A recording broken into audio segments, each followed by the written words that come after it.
The impact of exposure to violent video games has not been studied as extensively as the impact of exposure to TV or movie violence, the researchers write.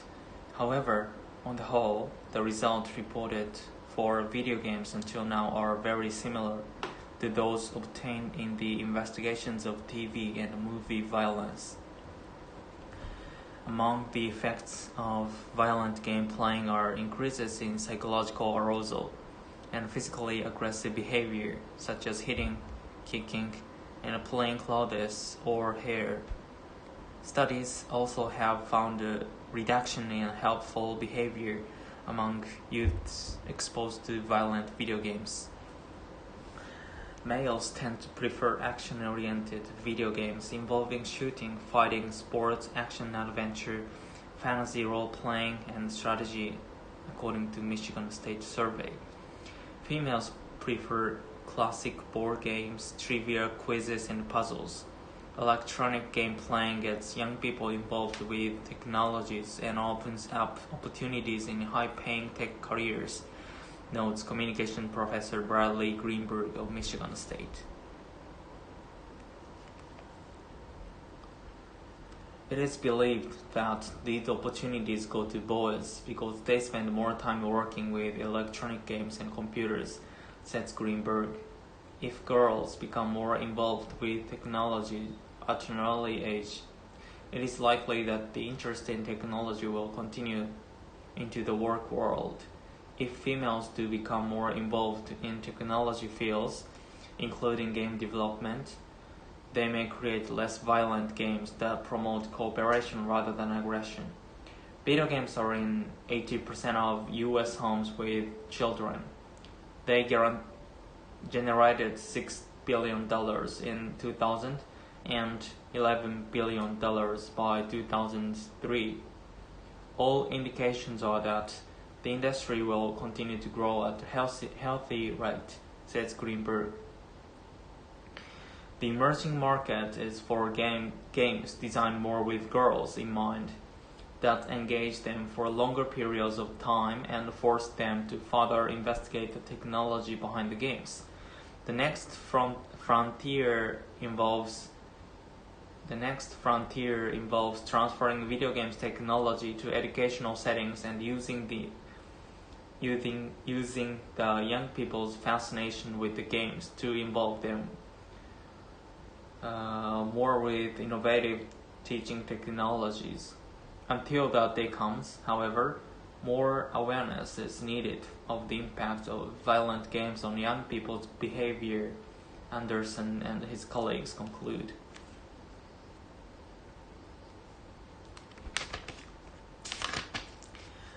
Even with the hard work and caring of many dedicated teachers and concerned parents, the U.S. continues to have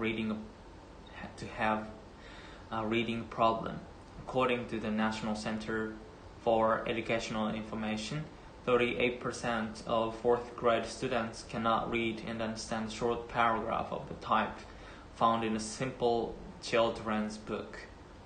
Results from a 1998 study showed that 60% of U.S. teenagers could comprehend specific facts, but fewer than 5% could elaborate on the meanings of the material read. No wonder many parents are discouraged, but they needn't be. No wonder many parents are discouraged, but they needn't be. By doing simple things like reading to their child, sharing their thinking about what they read, and telling what they read, and telling their child stories, they can help develop the foundation needed for children to become good readers and learn that reading is not a chore but a lifetime adventure.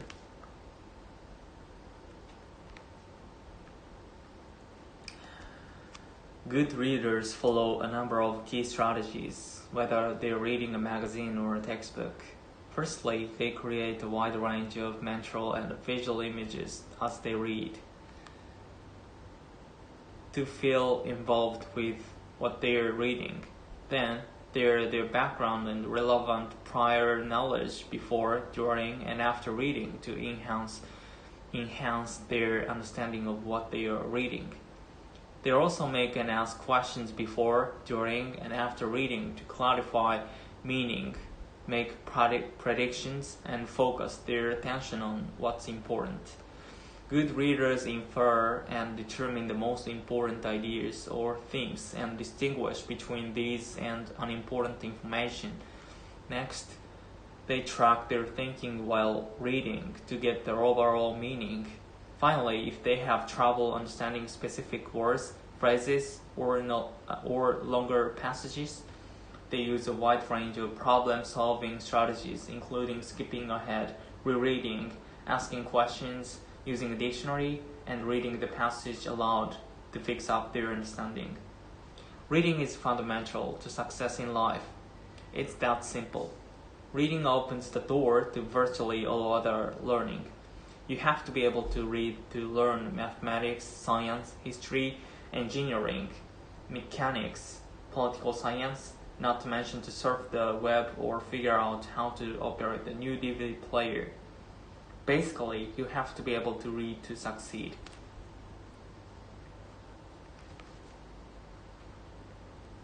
People may decide to study foreign languages for various reasons. They may do so for the immediate purpose of satisfying the requirements of some public examination or of getting greater fun and enjoyment out of holiday abroad. Business people may have to deal directly or indirectly with various kinds of information from abroad. Research workers may realize the importance of being able to read the latest reports of advances made in their studies as soon as they are published in foreign journals, without waiting for a translator who may or may not have the ability to make an exact translation with 100% accuracy. People may be keenly interested in the activities of a foreign nation for political reasons. They may need information about current affairs that foreign newspapers and journals alone can deliver. Students of literature must surely be able to read great works firsthand.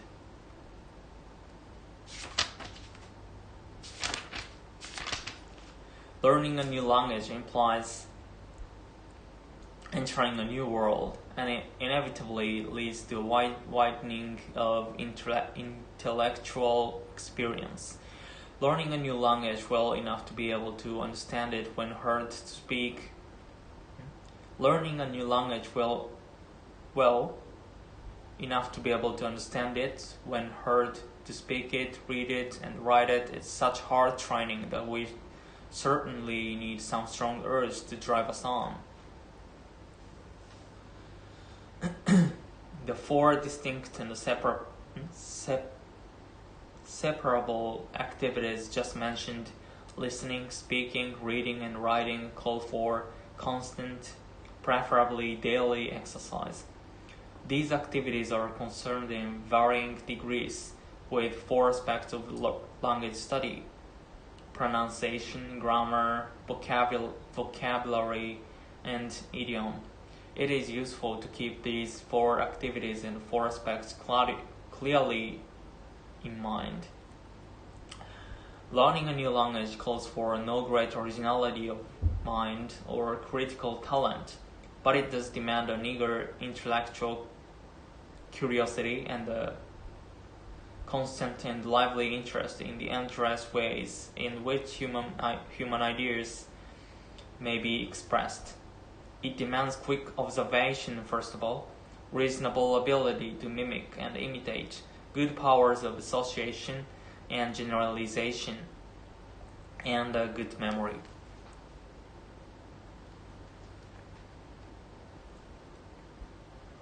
A modern supermarket is a thing of wonder. Even if it's snowing outside and summer is a distant memory, you can buy strawberries, peaches, or grapes. If you want root vegetables in the middle of a heat wave, you can have them. Expat Americans can have their Oreo cookies, while homesick New Zealanders can console themselves with wine and kiwi fruit.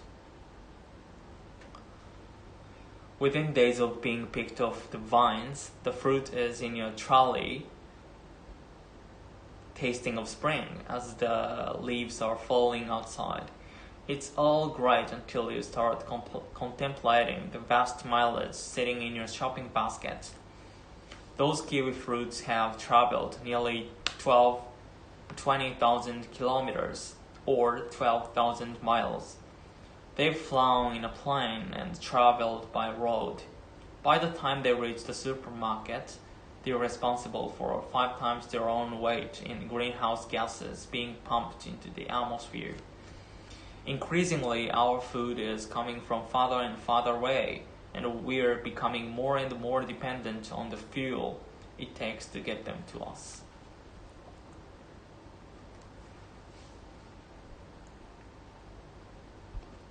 This dependence was illustrated very clearly during the September 2000 fuel price protests in Britain. Inspired by similar actions in France, a group of farmers and lorry drivers decided to blockade the Stanlow oil refinery in Cheshire.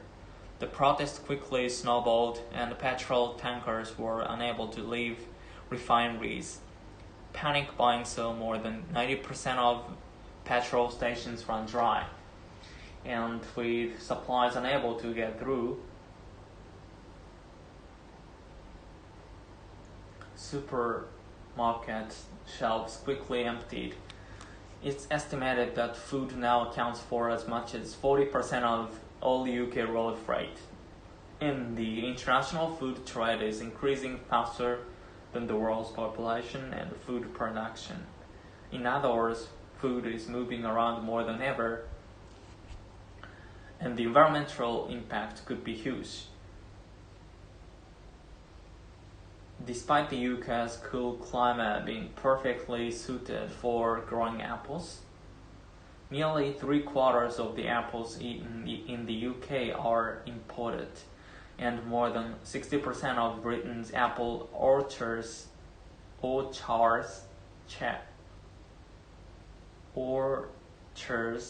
have been destroyed in the past 30 years. We are now putting more energy into transporting some crops than we get out of eating them.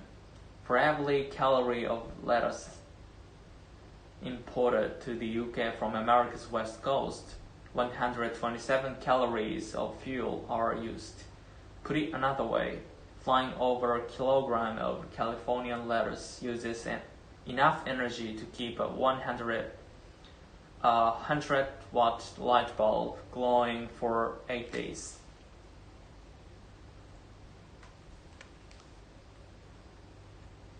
On April 4th, 2000, Glenn Keane, one of the Walt Disney's most respected animators, called for a meeting to discuss the war breaking out at the studio.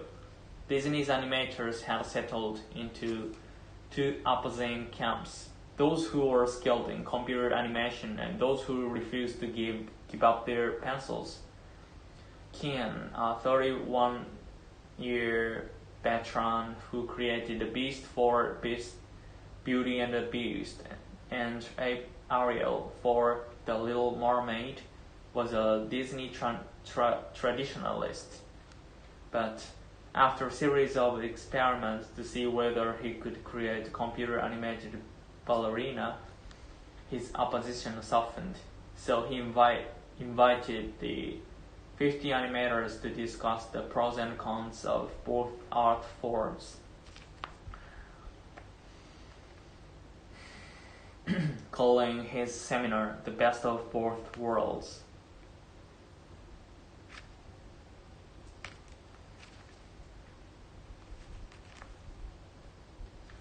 For an hour, Keane listed the pluses and minuses of each technique, while the other animators listened quietly. After a few questions, the crowd burst into chatter as animators shouted over one another, some arguing that computers should not replace people, and others expressing fears that they would be forced to draw by hand. In a recent interview, Keane recalled that Kevin Geiger, a computer animation supervisor, then stood up and demanded of him, "If you can do all this cool stuff that you're talking about, that you want to see in animation, but you have to give up the pencil to do it, are you in?" King hesitated before answering, "I'm in." 3 weeks later, the company's animators were told that Disney would concentrate on making computer-animated movies, abandoning a 70-year-old hand-drawn tradition in favor of a style popularized by newer and more successful rivals like Pixar Animation Studios and DreamWorks Animation.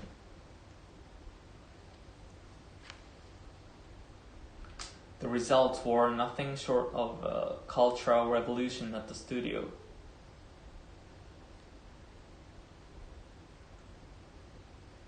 Which is famous for the hand-drawn classics championed by its founder, Walt Disney, like Snow White and the Seven Dwarfs and Peter Pan.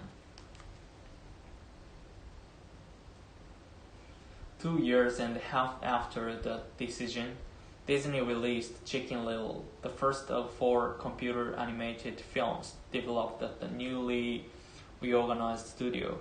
The company hoped that this movie, along with others like Meet the Robinsons, American Dog, and Ken's Rapunzel Unbraided World, would return Disney to its past glory. There was a lot more than pride, however, riding on its success. Animations was once Disney's heart, a profitable lifeline that fed the company's theme park, book, and home video divisions, and restoring profit was as essential to Disney in those days as regaining its reputation.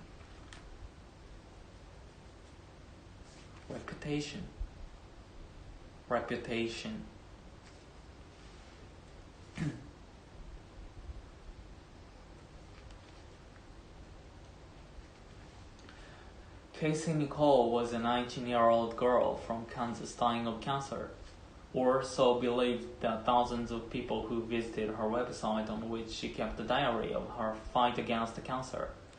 For over a year, Casey Nicole had added updates to her diary, letting people know about the ups and downs of her struggle with that disease, about her hope when her condition temporarily improved, and about her fear when the cancer reappeared. Casey's mother, Debbie, maintained a companion journal in which she discussed what it was like caring for a child with cancer. Many people grew extremely close to Casey. They communicated with her via email, chatted with her in online chat rooms, and some even phoned her. Then, on May 15, 2001, Casey Nicole died from bleeding in the brain. Her online friends despaired. They sought for ways to express their sorrow. They wanted to send gifts to her family. Some even wanted to attend her funeral. And that's when things began to get suspicious.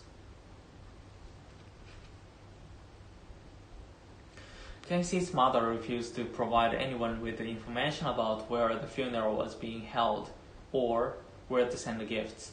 This prompted a group of individuals who participated in the online community Metfilter to find out what was going on. What they discovered was disturbing.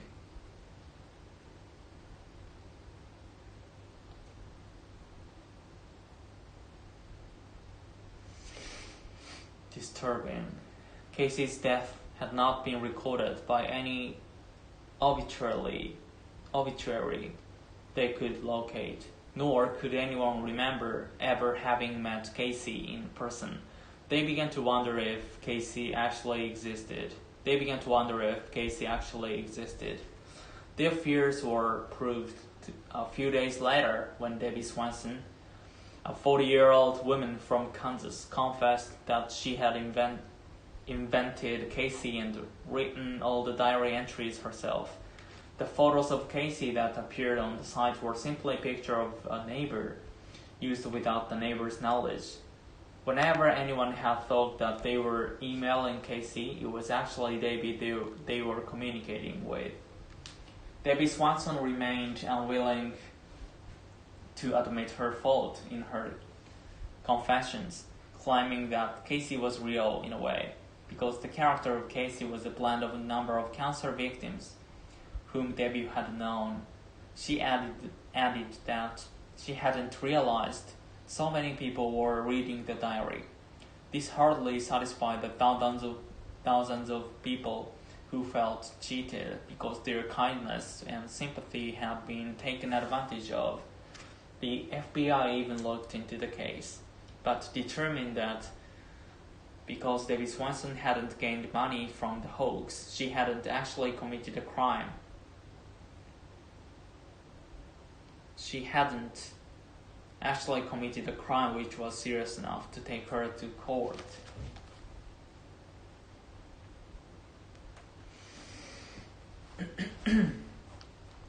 The internet is very much like television in that it takes time away from other pursuits. It takes time away from other pursuits, provides entertainment and information, but in no way can compare with the warm personal experience of reading a good book. This is not the only reason why the internet will never replace books, for books provide the sufficient knowledge of a subject that sitting in front of a computer monitor cannot provide. We can transfer text from an internet source, but the artistic quality of sheets of transferred text leaves much to be desired. A well-designed book makes the reading experience important.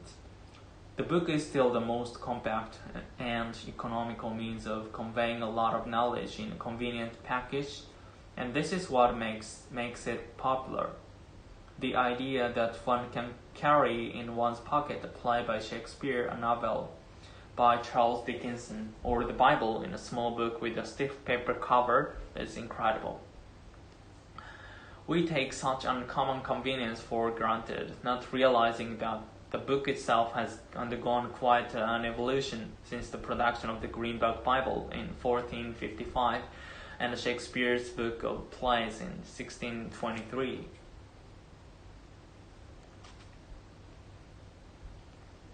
Not only has the art and craft of printing and making books been greatly improved over the centuries, but the great variety of subject matter now available in books is surprising, to say the least. In fact, the internet requires the constant entry of authors and their books to obtain the information that makes it a useful tool for research and learning. Another important reason why the internet will never replace books is because those who wish to become writers want to see their works permanently published as books. Something you can hold, see, feel, look through, and read at your leisure without the need for an electric colorant apart from a lamp. The writer may use a computer instead of a pen and a pad, but the finished product must eventually end up as a book if it is to have value to the reading public. The writer may use the internet in the course of researching a subject just as he may use a library for that purpose, but the end product will still be a book.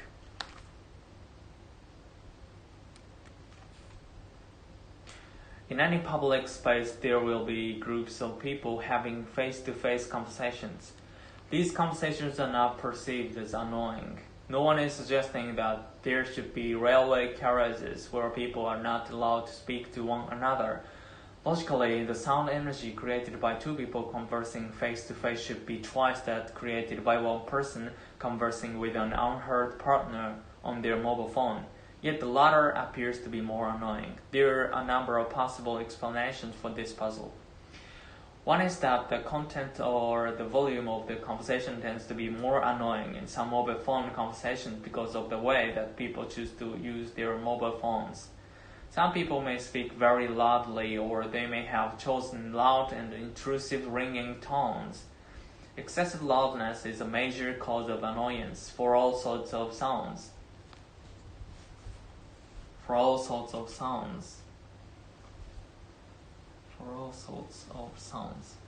Excessive loudness is a major cause of annoyance for all sorts of sounds. It is possible that people's perceptions are colored by just one or two bad experiences of intrusive mobile phone use, or reflect media concerns over new technology. Another possible factor is the novelty of the mobile phone technology. People are used to others having face-to-face conversations in public spaces and have learned to ignore them. The mobile phone is relatively new and hence more noticeable. In the United Kingdom, almost 70% of households now own at least one mobile phone. However, such widespread usage is still relatively new.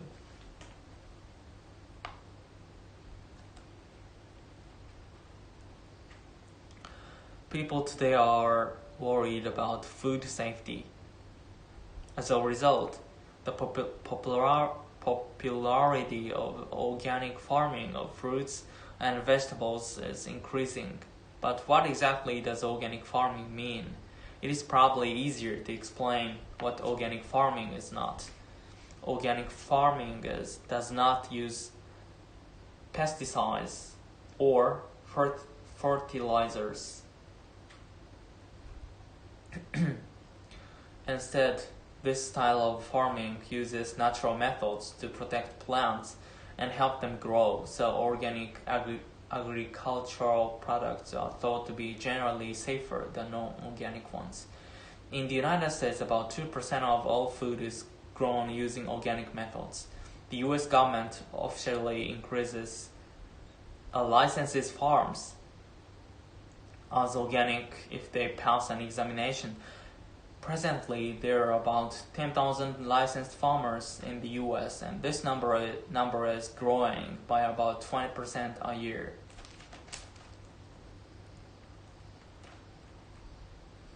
In addition to food safety, another reason for the popularity of organic fruits and vegetables is that they taste better. This is why many restaurants only buy organic products. A lot of people think organic farming is not competitive compared to other methods because it cannot grow the same quantity of food. However, new research has shown that organic farming only grows on average about 5% less than non-organic methods. Still, organic food today is more expensive than non-organic food.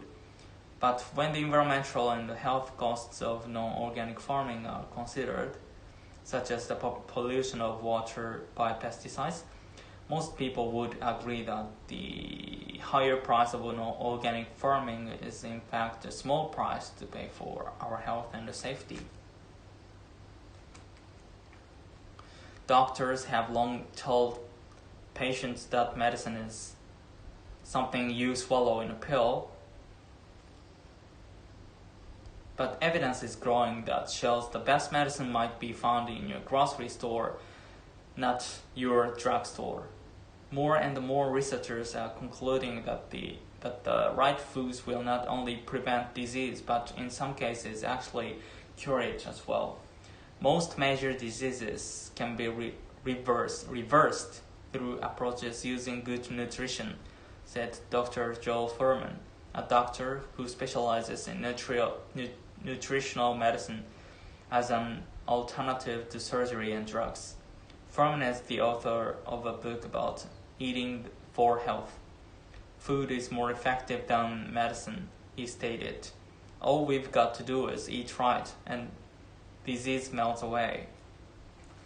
Some other doctors find Fuhrman's views on food and disease a bit extreme, But he is not alone in his belief that diet plays an important role in human health. Researchers at the University of Illinois are conducting a major program to identify the food components that can fight disease and promote good health. One of the major foods being investigated is the soybean.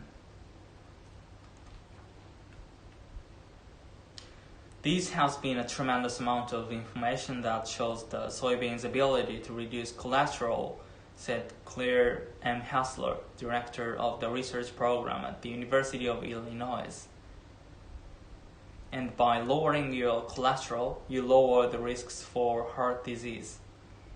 In one of the 3 clinical tests on humans performed at the university, a diet that included 50 grams of soybean extract per day in the form of drinks and baked foods was found to be significant in reducing cholesterol in a 4-week period, according to Hassler. She cautions that people with high cholesterol levels should see a doctor, but said soybean products can safely be introduced into the diet as part of an overall health improvement strategy. According to Dr. Keith Block, the soybean is one of the most powerful medicines and is a great food to prevent disease. It probably has significant treatment benefits for cancer patients. Soybean contain a compound that naturally stops the supply of nutrients and blood that cancers need to grow. At Block's private clinics, he uses what he calls nutrition therapy as one component for treating cancer patients. Ordinary household dogs with only a few weeks of basic puppy training learn to accurately distinguish between breath samples of lung and breast cancer patients and healthy subjects. Our study provides strong evidence that cancers hidden beneath the skin can be detected simply by dogs examining the smell of a person's breath, said Michael McCulloch, who led the research. Early detection of cancers greatly improves a patient's survival chances, and researchers hope that man's best friend, the dog, can become an important tool in finding cancers early.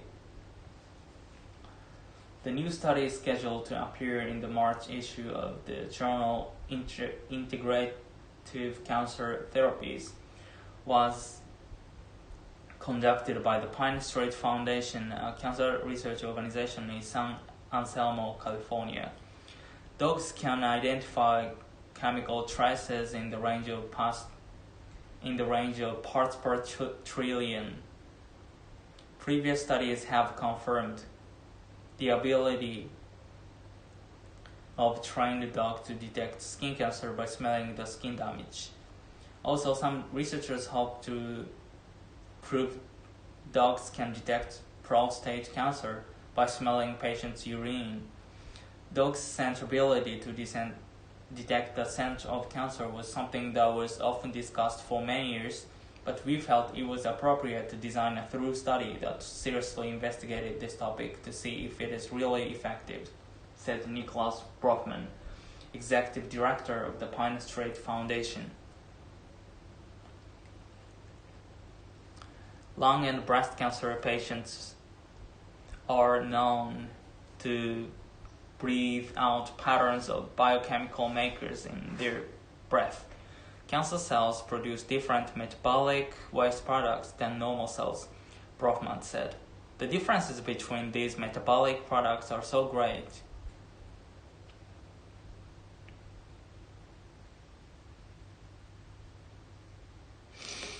that they can be detected by the dog's keen sense of smell, even in the early stages of disease.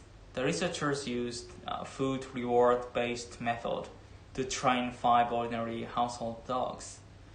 Encountering breath samples captured in tubes,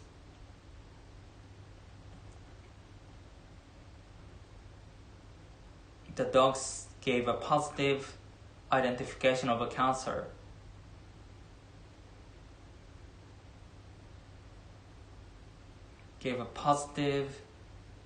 identification of a cancer patient by sitting in front of the correct sign.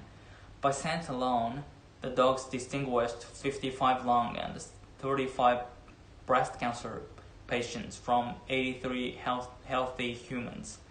The results of the study show that the dogs could detect breast cancer and lung cancer between 88 and 97% of the time. The high degree of accuracy persisted, whether the patients were smokers or not.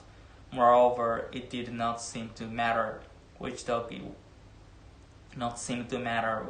was or which stage the cancer had reached. If everybody on Earth consumed as much oil as the average American, the world's known reserves would be gone in a decade. Even at current rates of consumption, known reserves would not last through the current century. Experts, however, not worried. New technologies, they say, will avert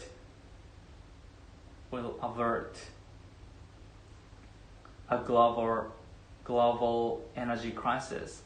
Already, oil companies have developed cheaper ways to find oil and extract it from the ground, effectively expanding the supply into the 22nd century. Still, there is a finite amount of oil on the planet, and someday it will be gone. Even before that happens, concerns about global warming may compel the world to stop burning so much fossil fuel.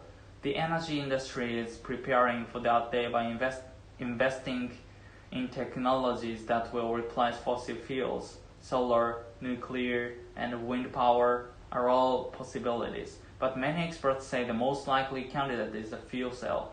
A fuel cell is essentially a hydrogen-powered battery that produces no pollution. Its only byproduct is water, and since hydrogen is the most abundant element in the universe, supply should not be a problem. This all depends, however, on the technology being developed.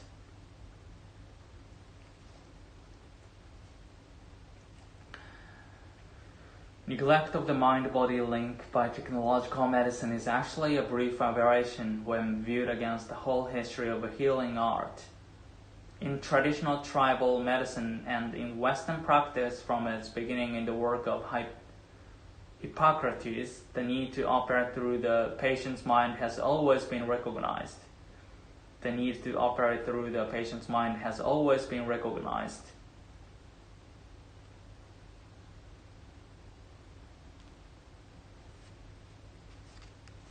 Until the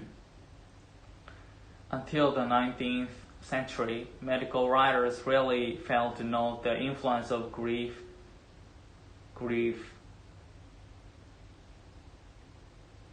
despair, or discouragement on the onset and outcome of illness, nor did they ignore the healing effects of faith, confidence, and peace of mind. Contentment used to be considered a prerequisite for health. The modern medicine man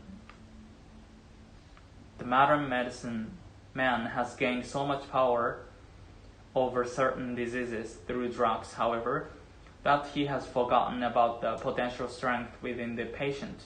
One elderly physician friend recently told me of reading the diary of his uncle, also a doctor.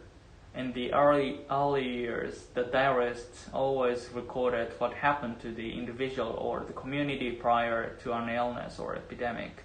But as medicine became more technological, this part of the history grew less and less important to him and finally was omitted altogether. Awareness of the mind's powers was lost as medicine cast out all soft data, the information that's not easily quantified or scientific.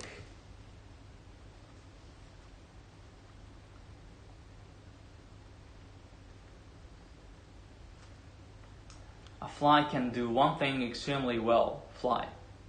Recently, a team of British scientists declared that the common housefly is the most talented aerodynamicist on the planet, superior to any bird, eat, a bat, or bee. A housefly can make 6 turns a second, hover, fly straight up, down, or backward, land on the ceiling, and perform various other show maneuvers, and it has a brain smaller than a sesame seed. Michael Dickinson, who studies fly flight in his lab at the California Institute of Technology, says the housefly isn't actually the best flyer. Hoverflies are the be-all and end-all, he says. They can hover in one spot, dash to another location, and then race back to their original hovering point precisely. Scientists, engineers, and military researchers want to know how creatures with such small brains can do that. Maybe they could reverse engineer a fly to make a robotic device that could reconnoiter dangerous places. Maybe they could reverse engineer a fly to make a robotic device that could reconnoiter dangerous places such as earthquake zones or collapsed mines.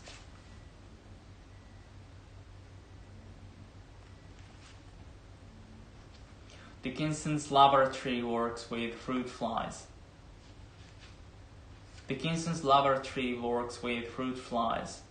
Researchers put them in chambers and manipulate the visual field.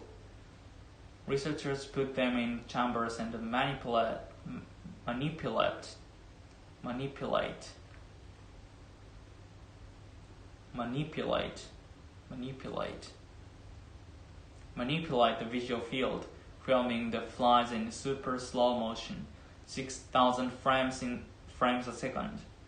Dickinson is interested in knowing how flies avoid collisions. He has found that certain patterns, such as 90 degrees turns, are triggered by visual cues and 2 equilibrium organs on their backs that function like a gyroscope. Flies have only a dozen muscles for maneuvering, but they're loaded with sensors. In addition to their compound eyes, which permits panoramic imagery and are excellent at detecting motion, they have wind-sensitive hairs and antennae.